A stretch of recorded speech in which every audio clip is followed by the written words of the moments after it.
If you are like most people, and including everybody born before 1978, you were likely conceived because a man and a woman had sexual intercourse. Since the dawn of humanity, this was the way that all human beings have come into existence in some form or another. And this process to create a human requires three components. It requires the sperm, which is the male genetic component, the egg, which is the female genetic component, and a uterus, which is the environment in which the baby develops and grows. Now,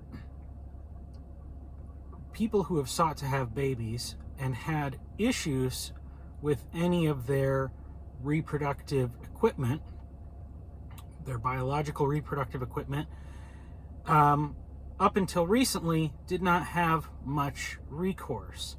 But thanks to science and technology, we now have solutions to work around the issues that some people have with their parts. Most people typically attempt to use as much of their own equipment or genetic material as possible in order to have a child. So for example, a married couple in the most basic sense may have fully functioning reproductive equipment, but they're simply having a problem getting a baby to stick in the uterus and start. So the process of in vitro fertilization was developed, in which the sperm and the egg are joined outside of the womb in glass, as the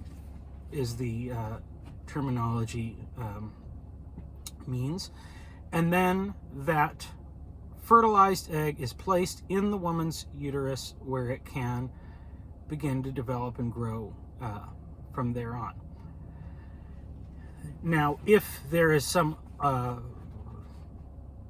problem with the genetic components of the couple trying to have a child, donors can be procured. So either a donation of sperm from another man if there's some issue with the man's sperm, or an egg from another woman if there is an issue with the woman's egg. And then the then fertilized embryo can be implanted in the same woman. Also, that fertilized egg could be implanted into another woman. And so to have a baby, what once was only possible between one man and one woman, can now be configured in many different ways, where a donor can be procured for the sperm and for the egg and for the use of the uterus, and then that child can be raised by yet other groups of people. Now, the problem with this process is that it's very expensive. So I'm going to talk about some hypothetical scenarios with people for which money is no object. Now, there are currently a few mega rich individuals who have suffered breakups or divorces not too long ago. And if any of them decided that, dealing with a woman is a pain in the butt to try to have a family, maybe they could use some of these technologies to get around that. So, for instance, Bill Gates, Jeff Bezos, and Elon Musk could very well afford to go through this process many, many, many, many times, basically as much as they wanted to have as large of families as they desire. Now, Elon Musk has been very outspoken about the need for increased population, and he's done quite well for himself in the natural method with producing children. So maybe he would not be as interested as the other two. So let's say, for the sake of a thought experiment, let's imagine that Bill Gates has decided that he saddened by the separation from his wife, wants to have more children. Now, he could, as a supposedly functioning male, provide the male genetic component to have more children. He could donate his sperm and have either a woman who is willing to use her own egg and be impregnated and raise the child, or he could simply buy an egg from a woman who's willing to sell it, and then pay another woman to have the child implanted in her. Now, this child is, in this hypothetical circumstance, the biological child of Bill Gates because it contains half of his DNA,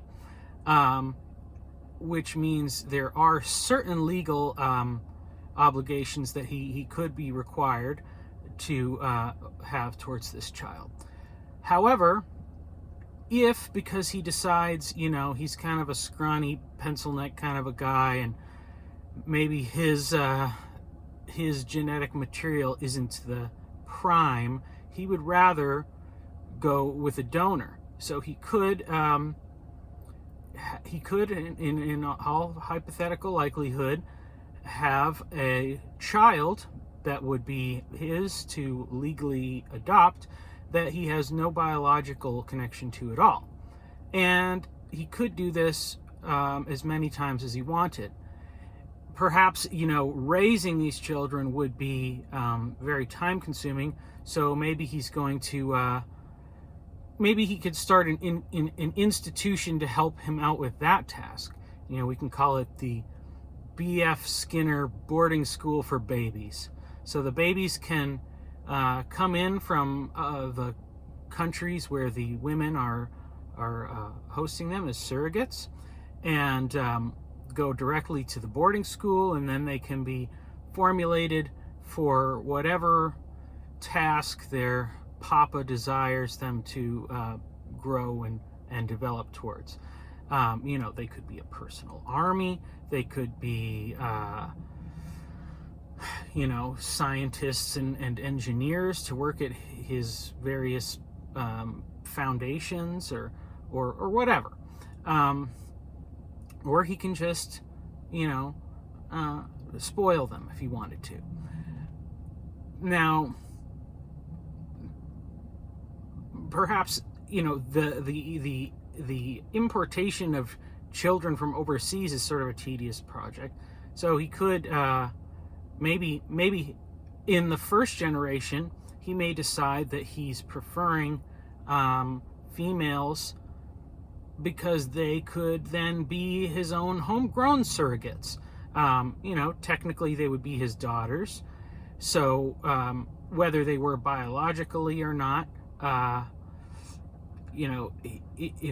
if they somehow became pregnant at a later date, perhaps before they turn 18, but sometime after they are able to bear a child, well, then, as grandpa, he would probably be legal guardian towards those babies.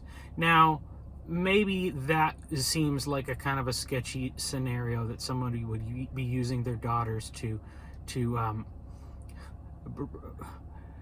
breed more children.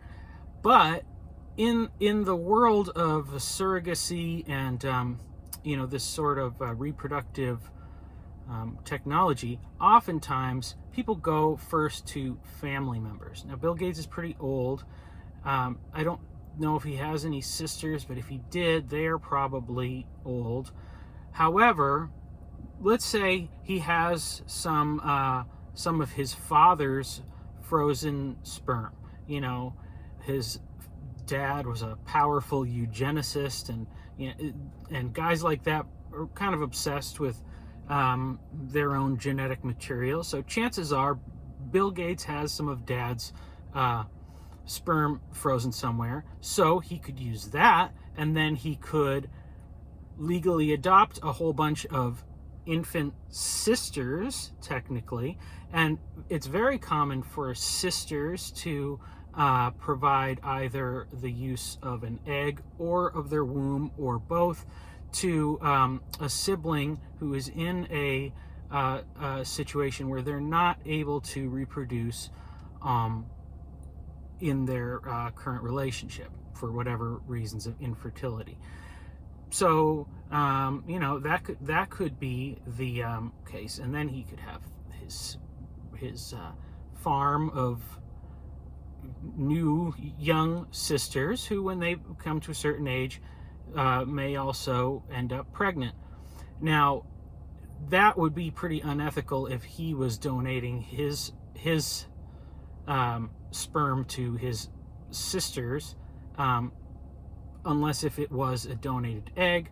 But that's, why pay for two? If you have 2 for 1, in a woman that has both an egg and a uterus, you might as well make use of that. So then you could just get donated sperm. Now, you can always just pay for donated sperm, but why pay for things that could make you money? So maybe, and currently in our current legal system, if a man is found through genetics to be the father of a child, he can be held legally responsible to pay for that child's upbringing. Now, the circumstances in which this applies are not consistent all the way across the board. For instance, I don't believe that people who donate their sperm can be legally required to pay child support for children. That's part of the waiver. They're kind of signing off on that potential responsibility. But sperm could be procured in other ways, and men may be willing to neglect to waive off on those rights.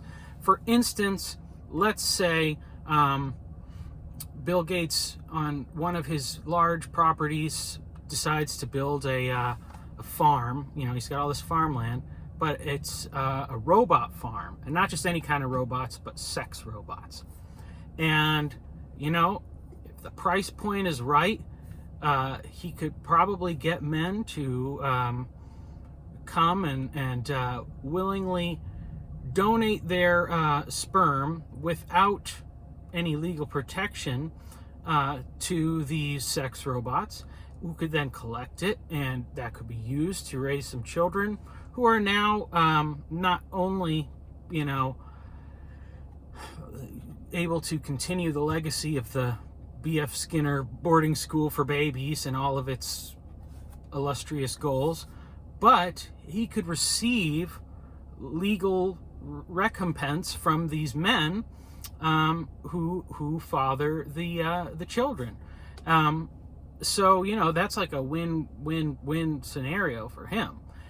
And if this seems crazy, then maybe we should just think about the fact that when we create laws or don't create laws to stop certain behaviors, and we do it for the sake of kind, loving people who have good intentions, we must realize that these laws could also create and protect safe havens for nefarious activities, and could be very detrimental to society. And so